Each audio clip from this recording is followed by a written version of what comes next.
First and foremost, we always like to give praise and honor to the God of Israel, of our forefathers, Abraham, Isaac, and Jacob. Like I said before, we always like to give honor to the Lord in coming out on His Sabbath day, the day that He knows, well, the day that we know is very, very, very important to Him. Most of all, it's very important to us. But we're going to get straight to this message. I'm going to give you the title of the message. Who are you voting for? Who are you voting for? It's a shame, y'all. It's a shame how the people of the world have replaced the King of Israel, which is Jesus, with these men. They have more faith in who they elect for president, thinking that they're going to do something for them. And I want to tell Israel, or the so-called Negroes, or the black folk, whichever way you want to put it, it's always been the same in every election for us. More people dying now than I ever seen. And we supposed to have a black president. But he's not Israel now, he's a Hamite. He's an Egyptian, he's from the other race. But when you sit up here, you got to understand this thing like God sees. You hear statements people say like, vote or die. Vote or die. And they saying, telling you, if you don't vote the right president in, you're going to die. I got one question. We dying more now. And we in prison more now as a nation than we ever been. Voting ain't going to do nothing for us. Nothing. Understand this, God is the one who controls all the presidents in the world. We're not just talking about the United States. We're talking about British, we're talking about Russia, we're talking about all these presidents. He put them up to fulfill this book.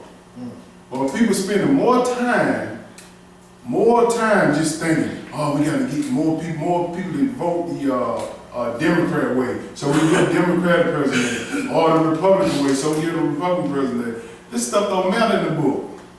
God is going to put whoever He wants up there to carry this book out. That's right. So you better obey God instead of worrying about voting. Voting, they always try to replace the God of Israel. Jesus came to be our king. And voting is not in this book, especially with these kings in this world right now. We in our captive nation. We in another nation. This is not Israel. We're not from here. And most people got to understand. Let them Gentiles do what they do. Because whatever you stand for, you got to answer for in the resurrection. Take it however you want to take it. But I'm going to show you. Let's go to 1 Samuel chapter 8 and verse 1. 1 Samuel chapter 8 and verse 1. Israel always rejecting the God of Israel. They don't want Jesus as their king. He's the only king that we need. And by you and me, word in our head, who we going to put in office. Man, these people ain't never cared nothing about Israel. Never cared nothing about us, period. They just tolerate us. And when you tolerate people, you don't give them what they need. We suffering, man. But I'm going to show y'all how Israel always looking toward the other nation and want to be into the other nation's business instead of tending to their own business, which is understanding God's word. That's right. Let's look at 1 Samuel chapter 8. We'll start with verse 1. And I want to show you a great example how they rejected Jesus as king and looking at the other nation. Go ahead, brother. And it came to pass, when Samuel was old, that he made his sons judge over Israel. Now the name of his first son was Joel, and the name of his second, Abiah. They were judges in Beersheba. Yes, sir. And his sons walked not in his ways, but turned aside after lucre, and took bribes, and perverted judgment, Now Samuel gave his sons the law, but they didn't walk after the way. They took filthy lucre, meaning money, bribes, perverted the kingdom of Israel with this stuff. And listen what happened now. Go ahead. Then all the elders of Israel gathered themselves together and came to Samuel unto Ramah, and said unto him, Behold, thou art old, and thy sons walk not in thy ways. Now make us a king to judge us like all the nations. You see what it said? Make us a king to judge like all the other nations. Israel always want to do what the other nations are doing. Follow their tradition, follow their customs. God gave us laws and statutes that we have to follow by. Amen. We can't go off the other nations. We're supposed to teach the other nations. But listen what he said here. Go ahead. But the thing displeased Samuel. Displeased Samuel. Go ahead. When they said, Give us a king to judge us. And Samuel prayed unto the Lord. It displeased him because Samuel knew God is the king of Israel. If you guys understand it, you know this is Jesus is the king of Israel. And they rejected him. Go ahead. Verse 7. And the Lord said unto Samuel, Hearken unto the voice of the people and all that they say unto thee. For they have not rejected thee, but they have rejected me, that I should not reign over them. You see what he said? They ain't rejecting you, Sam. They rejected me. Looking at the other nation, that's why I tell people, don't get so involved in what's going on now, especially Israel. They don't care about you like that. I don't care what president get in office, we're going to be at the same state we in now, at the bottom. At the bottom of every totem pole. Same way these Israelites in Samuel day, God told them, I'm going to be your king. But we don't want to follow you. So we want a king like the other nations. Let me show you who this king is. You finished with that? Yes. Let's go to Isaiah chapter 9 and verse 6. Isaiah chapter 9 and verse 6. Who is our king? Who? Yes, sir. Who is our king? And I tell people now, you got to understand. The only God we ever dealt with was Jesus, if you got some understanding. From the old and the new. He been here from the beginning. Ain't nothing changed. Ain't nothing changed. But you got to understand how this book rolls so we can put it all together. That's why we read so much in here. Because if I get up here and start talking, I'll mess it up. I would mess it up. Isaiah chapter 9, we're going to start at verse 6. Let's see who this king is that he said that Israel rejected. Like they're rejecting right now. These people are actually scared. Like, man, we can't let Donald Trump get in there. Because Donald Trump get in there, he going to mess us up. He going to do bad things for us. He going to take away our food stamp. I said, what president ever worried about you getting food stamps in Section 8 housing? No. They weren't trying to help the poor. They try to make sure they get all the money in their pockets. Israel been in the same way, same level, ever since I know Bill Clinton days. Now let's see who this king is. Verse 6, go ahead. For unto us a child is born, unto us a son is given. Yes, sir. And the government shall be upon his shoulder, and his name shall be called Wonderful, Counselor, the Mighty God, the Everlasting Father, the Prince of Peace. Yes, sir. We know who that is. Jesus is our king. He's the governor. He's the king over the government of Israel. Because we were cast into slavery over there and scattered all over the world, we've been taught by these Gentiles to follow their way of doing things. Come on, brother. Instead of going back to the book and understanding how he wants to. When you elect Jesus as your king, you follow his law. That's right. You follow him. That's how you make your election, not by going to the voter office in the courthouse and say, oh, I vote for this or that person. They ain't gonna change nothing because they're gonna do what they want to do. I want somebody to be somewhere all the time. Everywhere from my kids, everywhere from my wife, my family, the church. I want him.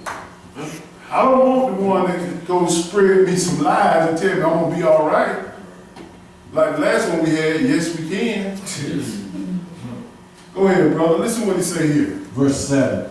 Of the increase of his government and peace there shall be no end. No end. Go ahead. Unto the throne of David and upon his kingdom to order it, and to establish it with judgment and with justice from henceforth, even forever. It's his kingdom forever. Forever. It's going to be forever. Understand, his kingdom, if you following the laws, statutes of the Lord, his kingdom's still here right now. It's ran through us, trying to get people to understand how to serve him. How to serve him. That's how we elect Jesus as our king. Not going with a voter's card. By your action, obedience to the law. Go ahead. The zeal of the Lord of hosts will perform this. Yes, Verse sir. 8. The Lord sent a word into Jacob, and it has lighted upon Israel. So if you guys understand, it's going to enlighten you. You're going to understand that this voting, what they're doing now, is very minute. God got that. Don't worry your head. Whoever he wants to put up there in president, he will to carry out his thing. You worry about getting this book and follow these laws. That's how we elect our king. Instead of worrying about voting for the Gentiles' king. They gonna run this thing, man. It don't matter. They gonna run it. Let's go to Luke chapter 1 and verse 26. Isaiah said, a son shall be born. Let's see who's that son. Luke chapter 1 and verse 26. He's gonna give it to us. Bernie Sanders and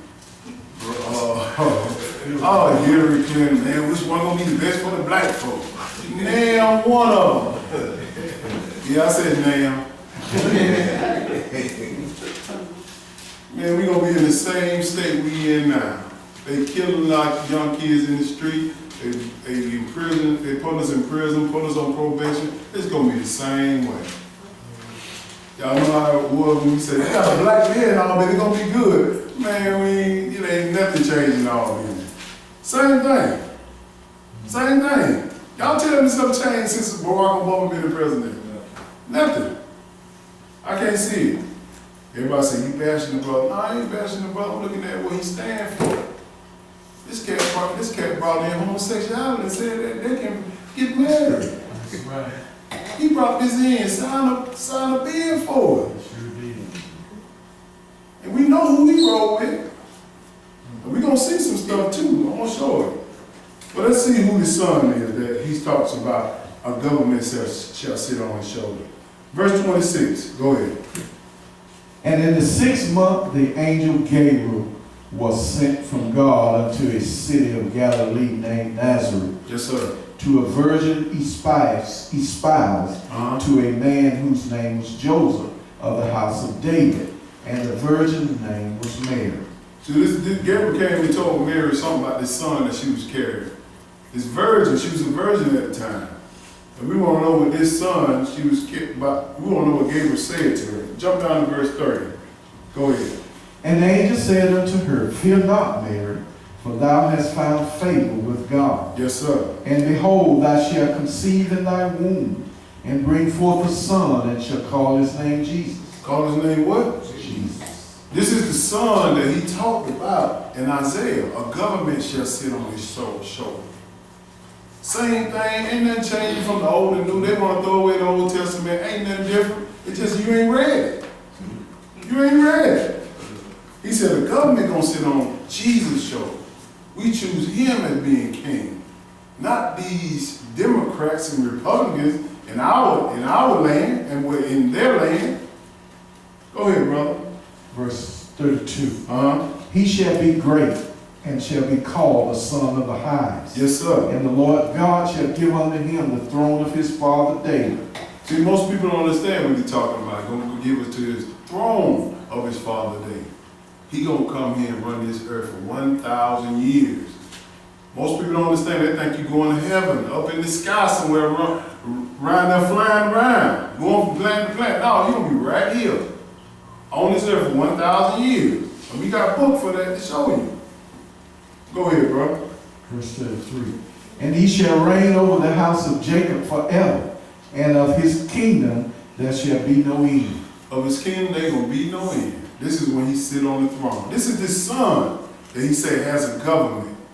And believe me, this government got a remnant now, which is through us and trying to teach the nations how to be with him when he put this kingdom on earth.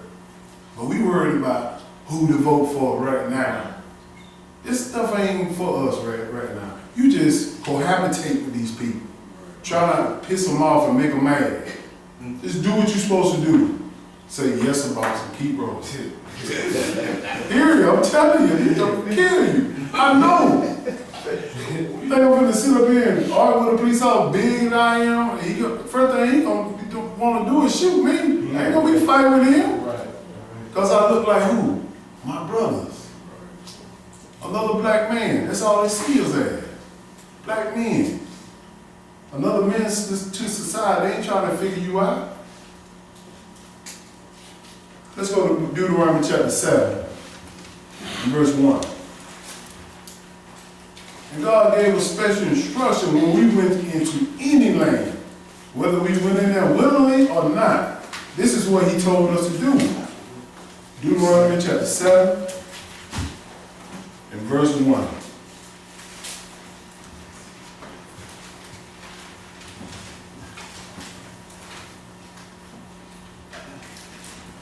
We try to understand it, y'all, so we won't get messed up. You side with some people gonna turn their back on you, I'm telling you. They're gonna turn their back on you. One thing about this word, they're gonna turn his back on you. Don't have so much faith in a man that you think he gonna go to war for you.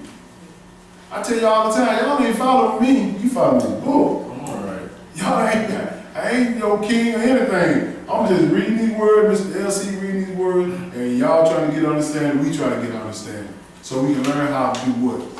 Save ourselves. That's it. That's it. Let's look at this. Deuteronomy chapter 7, we're going to start at verse 1. But this is when Israel came into the land of Jerusalem. And he told them something they have to do when they come in the land. But go ahead, verse 1. When the Lord thy God shall bring thee into the land whether thou goest to possess it, and has cast out many nations before thee, the Hittites, and the Girgashites, and the Amorites, and the Canaanites, and the Perizzites, and the Hivites, and the Jebusites, 7 nations greater and mightier than thou. See, the Lord always fought Israel battles. If you follow the Lord, he gonna fight your battle. You ain't gotta lift a hand. You don't have to lift a hand. He gonna protect you. He brought Israel in the land because he knew that it was weak and they couldn't fight. So he fought them for them with angels by his hand. Listen what he say here now. This is our instruction when we go in the land. Go ahead. And when the Lord thy God shall deliver them before thee, thou shalt smite them, and utterly destroy them. Thou shalt make no covenant with them, nor show mercy unto them. He said, don't make no covenant with them. Don't be in cahoots with them. Don't go in contract with their customs in their land. I already gave you laws and statutes to follow. You're supposed to go in that land and take it over and tell them about me. And that's what most people doing now. They're trying to follow out the custom of whatever land Israel is in now. We in the United States. They're trying to follow the custom of this land. Whatever President Obama said we got to do. If it don't violate these laws, I do them, but if it violates the laws, I ain't doing them. Listen what he say here. Go ahead. Verse 3. Neither shalt thou make marriages with them. Thy daughters thou shalt not give unto his son, nor his daughter shalt thou take unto thy son. See, that's pretty explanatory. You don't be married to these other nations because they're going to take you away from God. Just like when Solomon was on the throne. He started marrying all them strange women. At the end of his life, he started making all those churches to Moloch. He built all them churches for who? Their gods. Because he married these strange women, which is these women of other nations. He wants you to marry amongst your nation. Your nation, or better word, black folk. so-called Negro. He don't want you biracially married, as they say. What they call it, interracial, relationship married. This is what he wants you to stick with your nation. Cause only your nation gonna understand you. Go ahead. Makes sense. Verse 4. Uh-huh. For they will turn away thy son from following me. They will what? Turn away. Believe me, when you marry these other nations, they're going to turn you away because they're going to make stuff fun. It's going to be easy. And you ain't going to be able to resist that Christmas, that Thanksgiving, that Easter, that they Papa gave them. We know who Papa is. That's right. Go ahead. Start 4 over again. Uh-huh. For they will turn away thy son from following me, that they may serve other gods. So will the anger of the Lord be kindled against you, and destroy thee suddenly. See what it said? To serve other gods. That's why when we came to the United States, they fed us their gods. They fed us all this. I tell them all the time, find me Christmas. I like to have fun. Find me Christmas out of the Bible. Find me Thanksgiving. Find me Easter. Find me all this stuff about the Bible that y'all say that God is with y'all with, if that makes sense. But find it, and we'll celebrate it. They ain't telling you about no holy days, no Passover, the Feast of Unleavened Bread, Day of Atonement, none of that. All they telling you what Rome have gave them. Roman Catholics. We learned about that last week and who they got it from, which is Babylon. This is what he told Israel to do when you go in the land. So stop worrying about all this doing voting. He going to set up kings and take them down. Go ahead, brother. Verse 5. But thus shall ye deal with them. Ye shall destroy their altar, and break down their images, and cut down their groves, and burn their graven images with fire. When Israel came in the land, they destroyed it all. But we have to do it smarter today. We have to tell people, I'm going breaking folks stuff today. You go to jail, we in this man land, this Gentile land. All we do is tell these people that's wrong. You don't need to have that cross. You don't need to have that fish symbol on your car with a cross in it. You need to have all this stuff that they say is holy. Those are graven images. Right. Graven images. You breaking God's law. He's told them to break down these things. Go ahead.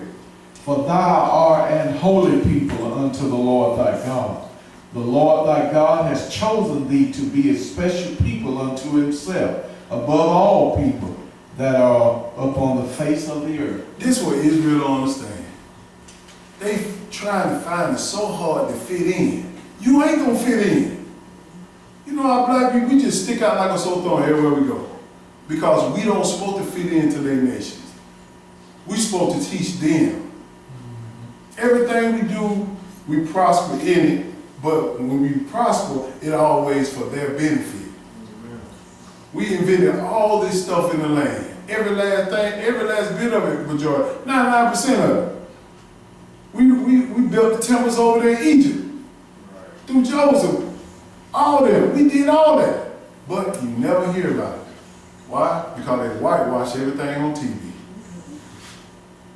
Like this movie they had came out, The Gods of Egypt. How you gonna have the Gods of Egypt with no black folks in it? No black folks in it. How you gonna have the Gods of Egypt with no black people in it? It's crazy. But if you ain't got to understand this book, you won't understand what they're trying to do. That's right. You won't. They're trying to whitewash everything. Kill your history. Well, go ahead, bro. Listen what he said about Israel. Verse 7. The Lord did not set his love upon you, nor choose you, because ye were more in number than any people, for ye were the fewest of all people. We were the fewest of all people. He didn't choose us because we have a lot of people. That's why I tell people all the time, don't flock to a church or anybody because you have a large amount of people and say that, oh, they must be doing right. God don't see it like that. He chose us because we were smaller than everybody. Smaller. And this is what he told us to do right here. Teach the other nation. He's going to protect you. He's going to guide you. He's going to make sure that you have the protection you need. These presidents ain't going to protect Israel. Go ahead. But because the Lord loved you, and because he would keep the oath which he had sworn unto your fathers, yes, sir, has the Lord brought you out with a mighty hand, and redeemed you out of the house of bondage, from the hand of Pharaoh, king of Egypt. He brought Israel out of 400 years of slavery with Pharaoh. They ain't have to pay a dime.